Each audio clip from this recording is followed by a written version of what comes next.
कि के अग्रवाल जी सबसे पहले उनको सादर चरण स्पर्श जो यहाँ भी है उनको शत शत नमन। ये सब उनके लिए है और उन्होंने जो किया है ये शायद दोबारा वो भी नहीं पाएगा जो उन्होंने किया है।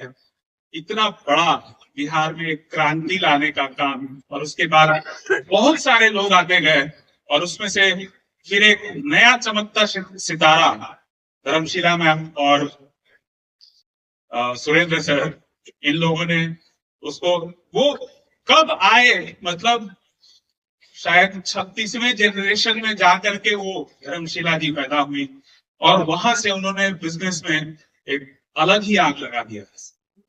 तो आपके नीचे कब कौन कहां पे आएगा वो आपको भी मालूम नहीं है, तो अपना कर्म है कि वो करते जाओ, काम करते जाओ। यस। और खैर, और इसके बाद मैं आपको बताना चाहूंगा कि मैं कैसे आया डीएक्सएन में।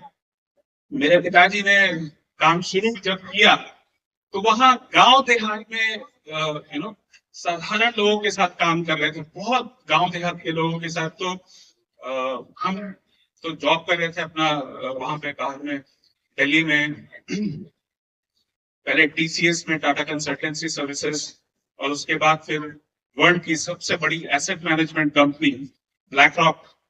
और ये सब जगह काम करने के बाद जब छुट्टियों में मैं वहां आता था घर पे तो मुझे लगता था कि कितना छोटा सा काम है ये डीएक्सएन। मतलब जो मेरा एजुकेशन था मुझे लगता था कि ये बहुत ही साधारण लोगों के साथ काम करने वाला है, मेरे जैसा एजुकेटेड, मेरे जैसा इंटेलेक्चुअल ये काम तो नहीं करेगा, मुझे ऐसा लगता था। लेकिन दोस्तों मैं बहुत गलत था, क्योंकि वो बीच मेरे अंदर पड़ गया। मैंने किसी को नहीं बोला, मेरे फादर ने भी, मेरे पिताजी ने मुझे कभी फोर्स नहीं किया कि तुम डीएक्सएन करो, कभी नहीं बोला। वो कर रहे थे और करते करते मेरे दिमाग में छुट्टियों में देखा ये चला गया कि कुछ भी करना है ये डीएक्सएन जैसा काम तो कभी नहीं करना है।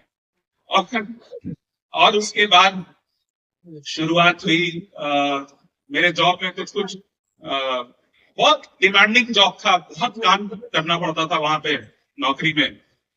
तो मैं अपने पिताजी को बताता था कि बहुत चैलेंजेस है, बहुत प्रॉब्लम है, तो उनको लगता था कि शायद मन में तो होता ही होगा कि किसी तरह से इसको डीएक्सएन का वो बड़ा रूप दिखना चाहिए। और फिर उन्होंने मुझे एक बार बुलाया, जो जयपुर में एक बहुत बड़ा कैंप लगा हुआ था डीएक्सएन का। वो कैंप में उन्होंने मुझे ये नहीं बताया डीएक्सएन का कैंप है, उन्होंने बोला, मैं दिल्ली में था, जॉब कर रहा था, उन्होंने बोला हम लोग जयपुर में आ रहे हैं, तुम भी आ जाओ छुट्टी लेकर के, यहाँ पे आ जाओ, इस होटल में आ जाओ और फिर मस्ती करेंगे।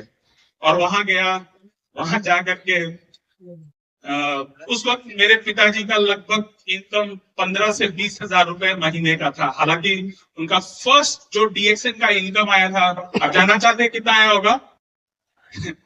41 रुपया 40 पैसा। उस समय चेक आता था, 41 रुपीज का चेक आया था पहला। और उस वक्त मुझे लगा कि ये तो कभी नहीं करना है। और उस वक्त जब दिल्ली में जॉब कर रहा था, उस वक्त करते करते उनको दो साल लगभग हो गए थे डीएक्सएन करते हुए। और फिर उनको 20-25 हजार रुपए महीने का आ रहा था। मेरे जॉब में मुझे उससे कहीं ज्यादा आ रहा था, तो मुझे और भी लगता था कि ये तो नहीं होगा मेरे से। और फिर वहां पे जयपुर कैंप में जब गया, 2 साल 3 साल हो गया था, जयपुर कैंप में जब पहुंचा तो वहां क्या देखता हूँ कि सबसे पहले वो पहला दिन सबसे मिलते हैं, लीडर्स लोग से, बड़े लीडर्स लोग से मिलते हैं सबसे। और उसके बाद हॉल में सब लोग आने लगे अपना, आज अगले दिन जो ट्रेनिंग प्रोग्राम था सुबह सुबह, तो सब लोग हॉल में आए। हॉल में आया तो मैंने देखा कि जब दीप प्रज्वलन हुआ तो वहां बुलाया गया, सभी टॉप लीडर्स को वहां पे दीप प्रज्वलन के लिए बुलाया गया। और मैंने देखा ये पिताजी को भी वहां बुला रहे हैं, मतलब मुझे लगा कि ये 25-30 हजार कमाने के बाद भी बुलाया जाता है क्या इधर? तो ये सब मेरे दिमाग में सोचिए क्या चल रहा था कि अभी तक तो कुछ है नहीं। और मैं वहां एकदम पीछे में बैठा हुआ था। मैंने पूछा एक बंदे से बगल में कि भाई एक बात बताओ, ये जो कुर्ते पैजामे में जो इंसान खड़ा है यहाँ पे स्टेज पर, उनका कितना इनकम होगा? क्योंकि पिताजी से तो कभी पूछा ही नहीं था डीएक्सएल का इनकम कितना है, सिर्फ अपना अनुमान लगाता था। और फिर उसने मुझे बताया कि लगभग 1.25 लाख रुपए महीने का डीएक्सएल से उनको उस वक्त आता था। और दोस्तों, मुझे समझ में आया कि डीएक्सएल से भी एक बहुत बड़ा बिजनेस खड़ा हो सकता है। और फिर पूरे ट्रेनिंग प्रोग्राम को मैंने बहुत ध्यान से सुना, सब कुछ बहुत ध्यान से सुना, और देखने के बाद, समझने के बाद, वो ट्रेनिंग प्रोग्राम के बाद मैंने फादर को बोला भी कि मुझे डीएक्सएल करना है, साथ में करना है और मुझे सीखना है। तो उन्होंने मुझे बोला तुम चाहो तो नौकरी छोड़ करके आ सकते हो। जी हाँ दोस्तों, एक अच्छा वेल सेटल्ड जॉब, बढ़िया जॉब चल रहा था, और फिर भी उनका विजन देखिए, कितना बड़ा विजन हो सकता है। उन्होंने मुझे बोला कि वो चाहते तो वो कर रहे थे, कर सकते थे। उन्होंने बोला नौकरी छोड़ करके आ सकते हो अगर आना चाहते हो, और ये बहुत बड़ा बिजनेस अपॉर्चुनिटी है, बहुत बड़ा बिजनेस है, आओ। और फिर वहां से नौकरी छोड़ करके ब्लैक रॉक में, उस समय मेरी लास्ट जॉब थी ब्लैक रॉक में, और वहां पे जॉब छोड़ करके हम पूरी तरह से उनके साथ काम करते हैं और सीखने का काम करते हैं।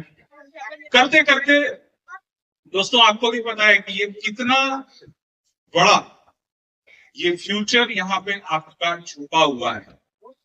क्या आप देख पा रहे हैं? आप देख पा रहे हैं कितना बड़ा फ्यूचर इसके अंदर छुपा हुआ है। वो डीएक्सएल आज वो छोटी मोटी कंपनी नहीं है।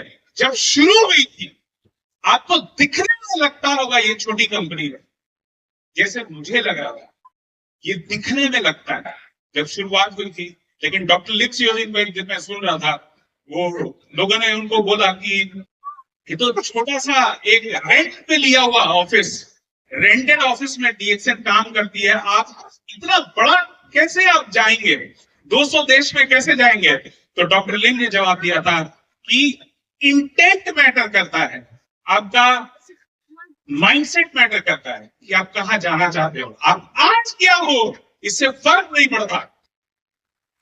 आप 5 कमाते होगे, आप 10,000 कमाते होगे, लेकिन आने वाले समय में आप 5 करोड़ 50 लाख और 5 करोड़ रुपया महीना इस डीएक्सएल कंपनी से कमा सकते हो। ये पावर डीएक्सएल आपके सामने एग्जाम्पल है, और ऐसे बहुत सारे एग्जाम्पल है बिहार में, झारखंड में। ऐसे बहुत सारे लोग, नए नए लोग निकल करके आ रहे हैं जो 1,00,000 2,00,000 3,00,000 5 लाख रुपया महीने का कमा रहे हैं। अगर वो कर सकते हैं तो आप कर सकते हैं या नहीं कर सकते हैं?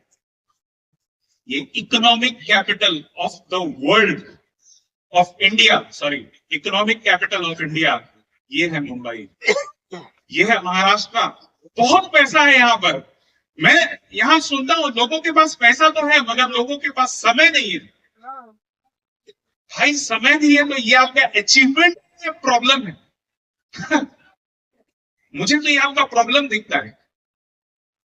हेलो, आप अपने लिए समय, वो फ्रीडम कैसे पाओगे, इसकी तैयारी करो।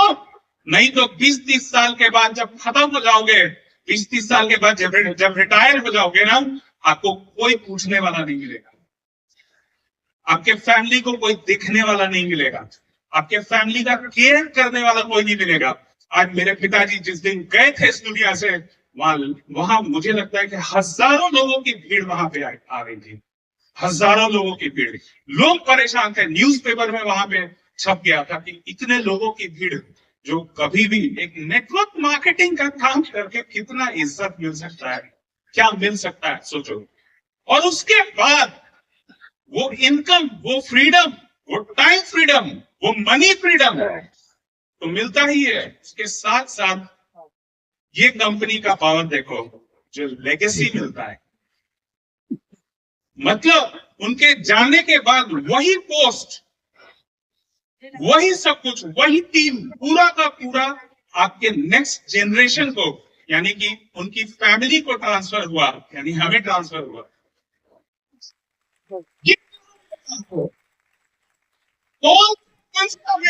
एक ऐसा कंपनी है, बताओ, जो आपको वो पूरा का पूरा बिजनेस, वो पूरा का पूरा इनकम, वो पूरा का पूरा नेटवर्क, वो आपके लिए ट्रांसफर हो जाए। कोई सरकारी नौकरी, कोई गवर्नमेंट जॉब है, कोई प्राइवेट जॉब है? प्रवीण सर बताए कैसे डीआरडीओ में क्या उनके बच्चों को जॉब मिल सकती थी? नहीं। लेकिन यहाँ पे अगर आप एक बार 5 साल अगर पूरा खून पसीना एक करके अगर आप काम करते हो तो लाइफ टाइम आपका आने वाला जनरेशन सुरक्षित हो जाएगा, सेफ हो। आज डीएक्सएन के बारे में बात करने को कम है, बहुत कितना भी बोलो कम है। थैंक यू डॉक्टर लिंस योजिन, और इतना जबरदस्त मैनेजमेंट। बहुत सारे प्रॉब्लम्स आए और आते रहते हैं और आते रहेंगे, प्रॉब्लम्स आते रहेंगे, हमको उससे लड़ना होगा। कभी भी प्रॉब्लम आता है, मैं देव प्रकाश सर भाई की तरह है मेरे, और रियली में मैं बता रहा हूँ उनसे लड़ता हूँ, झगड़ा करता हूँ, लेकिन मुझे पता है कि डीएक्सएन में हमको ग्रोथ चाहिए। हमारे टीम को प्रॉब्लम आएगा तो हम लड़ेंगे, हमारे कुछ भी प्रॉब्लम आएगा तो हम लड़ेंगे झगड़ेंगे, लेकिन हम आगे बढ़ के रहेंगे, क्योंकि फ्यूचर बिलोंग्स टू अस। अभी ब्लैक रॉक के सीईओ जो है लैरी फिंक, उनका बोलना था आने वाला 20 साल 25 साल आपको मालूम है किसका है? आने वाला 20 और 22 25 ईयर्स, यानी 2 डेकेड से ज्यादा आने वाला समय वो इंडिया का है। यस, जो कई देशों का जीडीपी के बराबर जिसका एसेट अंडर मैनेजमेंट है, वो बोल रहा है कि आने वाला समय इंडिया का है। वो अमेरिकन है, वो बोल रहा है इंडिया का है, और आपको भरोसा नहीं है। मेरा शेयर कितना होगा? ये 22,000 25,000 करोड़ का नेटवर्क मार्केटिंग इंडस्ट्री, हेलो, ये 25,000 करोड़ का नेटवर्क मार्केटिंग इंडस्ट्री इंडिया में, सिर्फ इंडिया में, मेरा शेयर कितना होगा? ये आपको अपना शेयर तय करना होगा। आप कितना पावर इसमें लेंगे, कितना बिजनेस आपका होगा इसमें, इसकी तैयारी करनी पड़ेगी दोस्त। मैं आपको फिर से बोल रहा हूं, आपके पास समय नहीं है, यह आपका प्रॉब्लम है, अचीवमेंट नहीं है। आप अपने लिए समय निकालो, क्योंकि कुछ समय के बाद अचानक से मेरे फादर चले गए, अचानक से। मैं नहीं चाहता हूं, लेकिन भगवान ना करे कभी अगर ऐसा, आपके पास उनके लिए फ्यूचर सिक्योर करना जरूरी है, और वो समय में से ही, वही 24 घंटे में से आपको समय निकालना पड़ेगा, और निकाल के 5 साल के लिए, मैं नहीं बोल रहा हूँ डीएक्सएन 20 साल करने का काम नहीं है, सिर्फ 5 साल अगर सही तरीके से मेहनत किया तो आने वाला पूरा का पूरा जनरेशन टू जनरेशन आपका सेफ हो जाएगा, सिक्योर हो जाएगा, और पैसा आपके घर में आएगा, आता ही रहेगा, आता ही रहेगा। ये है DXN. Thank you very much, बहुत बहुत धन्यवाद। बहुत शॉर्ट टाइम के लिए था, और बाकी का ट्रेनिंग कल हम लोग और बात करेंगे। Thank you.